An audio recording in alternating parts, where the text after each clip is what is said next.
Welcome to Kenton's videos. Enjoy the video. You start by confirming internet access and a workable path to install apps. Use cellular data or connect to trusted Wi-Fi. Once done, prepare a VPN if the Play Store is restricted. Download the Google Translate APK from a reputable source or use an alternative app store. Make sure to allow installs from unknown sources. Then open the app, grant microphone and camera permissions, and download offline language packs to avoid relying on real-time connectivity.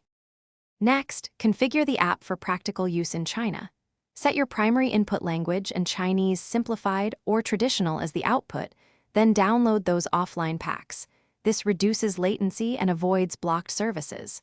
Enable camera mode for menus and signs and conversation mode for two-way speech. Once enabled, calibrate microphone levels. Test voice recognition and try an offline translation to confirm functionality.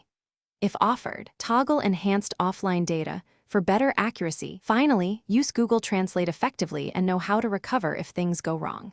When connection drops, switch to offline mode and rely on downloaded packs. Make sure camera and mic permissions remain enabled. If translations fail, clear the app cache or reinstall the APK and re-download language packs, and restart your VPN if required. Keep an APK backup and a secondary translator app for critical moments. One key tip: check permissions and storage first if features stop working.